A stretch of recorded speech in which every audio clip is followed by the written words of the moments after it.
त्यसपछि कर्मकाण्डी मनोरञ्जन छ भनेर नेपाल प्रज्ञा प्रतिष्ठानका सदस्य सचिव सामाजिक शास्त्र विभागका प्रमुख प्राज्ञ प्राज्ञहरू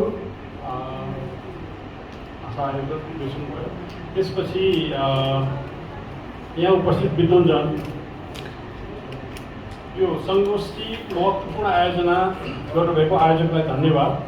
यसले प्राज्ञिक गरिमा र महत्त्व कायम राख्न सकोस् भन्ने चाहन्छु। र त्यो मैले किन चाहेँ भने मेरो आफ्नै शोधपत्र चाहिँ खास गरी प्राज्ञिक शोधपत्र अथवा प्राज्ञिक अनुसन्धानमा आधारित नभइकन यो विषयमा आधारित भएर मन्तव्य जस्तो एउटा बन्न गएको छ। र त्यसमा मैले आफ्ना केही मतहरू र मेरो पूर्व प्रकाशित एक लेखलाई स्वतन्त्र रूपले उपयोग गरेको छु। त्यो कारणले गर्दा यो विशुद्ध एकदमै नौलो पनि छैन।